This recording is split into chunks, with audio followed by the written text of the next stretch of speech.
Montserrat is a British territory which lies 43 kilometres southwest of Antigua and 64 kilometres northwest of Guadeloupe. It is a volcanic island, 17 kilometres long and 11 kilometres wide, is mountainous with streams and waterfalls amongst dense tropical vegetation. It was disrupted by a volcanic eruption 20 years ago, and 2/3 of the island is still not inhabitable. Despite this, Montserrat remains hugely important for species which occur nowhere else, as well as special ecosystems. The overall approach of a current programme, led by UK Overseas Territories Conservation Forum and Montserrat National Trust, in conjunction with the Government of Montserrat, is both to help increase local capacity and to give the best chances possible for Montserrat's unique and rare species of wildlife to survive in the long term. A very effective way of doing this is to increase the areas where these species can survive, something of a challenge in a small island, especially one which has lost a great deal of its vegetated area to the volcano in the short term. The wildlife is important, not only in its own right and for the quality of life of Montserratians, but also as a major draw for tourists. Increasing the wildlife interest will bring in more tourists and help develop Montserrat's sustainable economy.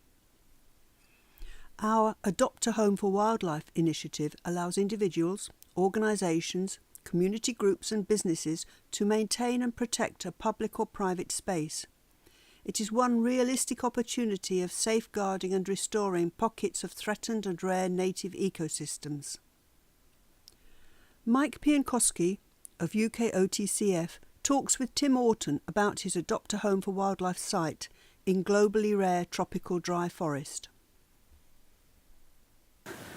So, we're here, Tim, in your tropical dry forest, a really special habitat, one which is really threatened across the world, and we were delighted that you joined in with our Adopt a Home for Wildlife setup. So could you tell me a little bit about why you started this and what you've been doing? Yeah, I've always gardened when I lived in the UK and elsewhere, and in the UK I've set up a number of sort of wildlife gardens, so I thought I'd see if I could try and do the same here.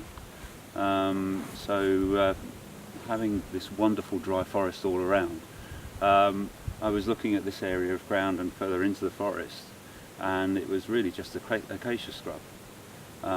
So the idea to start with is just clear the acacia and then try and replant a lot of the native trees. So it becomes a graduation between what is the more formal garden by the house up into the true forest when we get past what was the acacia scrub. And these are some of the native plants which... That's right. We took out the acacia around them, as you can see they're filling out nicely now. But also in there there's a few reintroduced, well, they're not very big at the moment, but trees, they will be. So this will go back to being a bit more of a forest than it is at the moment. Good. I know you've been working with our project officer, Nicholas Tirard, on some of these aspects. Yes. So he's been advising what should go and what should stay, hasn't he? Absolutely. I have no idea what's a native plant and what isn't. So he was invaluable for that. He basically came here and we went around with a paint can, and what wasn't native we put a white mark on, and then we came back and we chopped that off. I'm still trying to get rid of the acacia because it keeps regrowing, but that will go eventually. Yeah. Great. So this is the area which was most infested, and that's why it's the area which is clearest now. Absolutely. And yeah. I think we can perhaps go and look at some of the areas where you had to take less out. Yes. And it's more structure. So let's do it. Okay. Okay, so as you move from the fully cleared area into what was partially cleared, we've deliberately not cut the grass there to really give the plants a good start, because they are, after all, forest trees. And when we first did this, we were mowing the lawn down, as you see here, and everything was dying because it got too much sunshine. So now we just cut that down every 3 to 6 months. And we're finding a lot more seedlings coming up through there. So that's why it looks a mess, but actually it's deliberate. Yeah. So. And I think it's true that with dry forest, this very threatened ecosystem, growth tends to be slower for the bushes anyway than in the wet forest. And I know that you even have a different microclimate here. I recall one occasion I was going to visit you for some field work from just across the valley and didn't come because it was pouring rain there.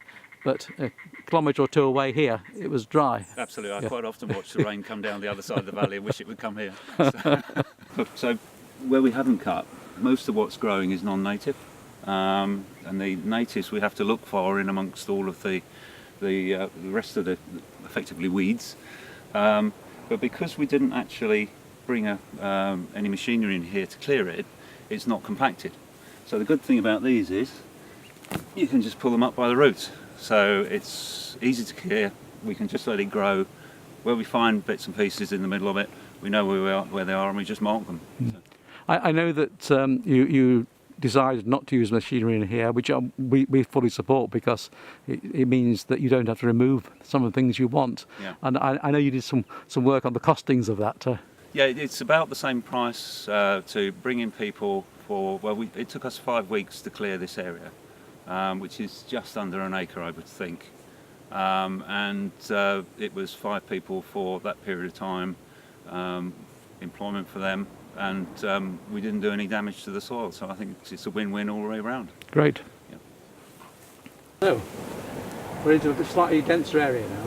Yes, there was still a lot of acacia in here, but certainly nothing like there was right up beside the house.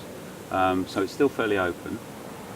But we're trying to, again, we will fill in the areas once we understand what's going to grow where, and we'll let it grow into a slightly more dense forest. But the idea is that this area is accessible rather than being completely dense forest, which is difficult to get through. Indeed. Yeah. So we'll put some paths up through the forest, which will be paths probably in name only. So that it is possible to walk through into the forest itself. And do you plan to allow occasional visits from schools and things to show them? It would be nice to do so, yes, but I think that's a few years away. Indeed, yes. Great. So this is the area where the acacia didn't get to, and this is really an example of what I was talking about with the pathways I'm intending to put in, as narrow as possible and really winding around the existing trees so that we make the minimum disturbance, but still allow people to get in.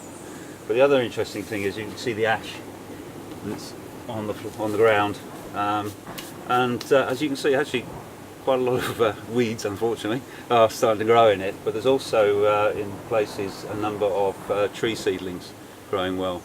The ash here is about 18 inches thick, and it's not easy stuff to work with. So. No, I know in the period of the most activity of the volcano, those ash falls over a very wide area, and obviously we're not far away from it here, so you would have got a lot and fairly frequent coverage of the vegetation. Yeah. In fact, when I first saw the house, there was ash all over the place there, and it was just grey. There wasn't any real green, but it's recovered extremely well. So let's fingers crossed it carries on. Well, indeed, and as you were pointing out earlier, the ash is very rich for plant growth. I mean, that's why the island is green, but it takes a while to settle down. Yeah, the problem with the ash at the moment is that it doesn't hold moisture, so it dries out extremely quickly. So planting anything, you need to be able to ensure you can get water down to the roots, and also that's part of the reason we've left the weeds just growing, so that the shade is on the actual soil itself, which will help with it drying out too quickly. And presumably also the weeds and the leaf fall will start to give some structure to the ash. Absolutely, yeah. Okay, so this is a recently planted overtop palm, which came from the National Trust's native plant nursery, and there's several of them around the property that we're hoping will grow. And it's planted on this slope so that when it does seed, the seeds will run down towards the gut. So in theory it should propagate itself and reintroduce itself to this area. Excellent. I mean, we were very pleased to help the National Trust get support for that native plant nursery, which of course is very complementary to the overall Adopt a Home for Wildlife project that we're running from the Trust and ourselves at the Forum. Thank you. Okay, so you can see here where the trees themselves are starting to self-seed. So you've got a little gum tree here, a little birch growing here. In fact, there's another gum tree behind that. That's a weed, so we'll get rid of that one. And you can see around here there are several different species just seeding themselves since we had the rain recently. So we'll encourage these and we'll mark them so that when we do clear this, we know exactly where they are. Excellent. So this is as far as we've come so far with the paths, and the intention is to go further into the woods, but again making a minimal impact and just keeping it as narrow as we can and going around the trees. So in the end we'll have a circular path or a few intersecting paths that will allow people to just walk through the woods as they naturally are. Well, that's great. I mean, it's really a super piece of work you're doing here, and you know, it fits in so well to the suite of different ecosystems we're looking at with partners in the Adopt a Home for Wildlife exercise. And I said the tropical dry forest is really one of the world's threatened ecosystems. It's rarer than rainforest by far, and tends to be place the sort of areas where people place homes, so it gets lost naturally. So the fact that you've got this lovely patch here and looking after so well is great. Yeah, well, if I can persuade people not to bulldoze a plot when they buy it and just come and clear it naturally. You've already got a garden set up around the house, so why have a clear area when you can have a natural garden? Indeed, one of the developers in Turks and Caicos did the same thing, just removing the plants from the actual plot of the house. Yeah. And then some of his colleagues would come and visit and say, how did you get the vegetation so good? And he would say, well, I didn't take it away in the first place. Yeah. And of course it also is very economic, because if you're using the native plants, you're not going to need water or fertilisers or whatever once things are established. Yeah, I mean that is part of the problem. If I want to plant something in here, I can't get water here other than by bringing it up with a bucket. So if you're using a native plant, they don't need that much water, which is, fits in with my philosophy. Great. Elegantly. Thank you. Okay.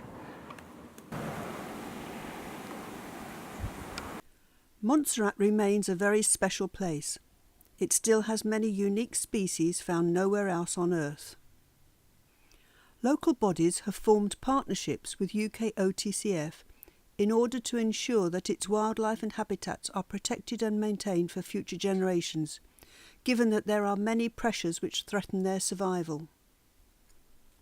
These include invasive species, which were able to spread without control after the volcanic eruption, physical developments not fully taking account of the value of the environment, and climate change. In 2016, we received a Darwin Plus grant for a project in partnership with the Montserrat National Trust, Montserrat Government Department of Environment, Montana State University, and Treweek Environmental Consultants. The grant to set up this successful initiative has now ended. But you can contribute to keeping this vital work going at ukotcf.org.uk/Montserrat project. Thank you.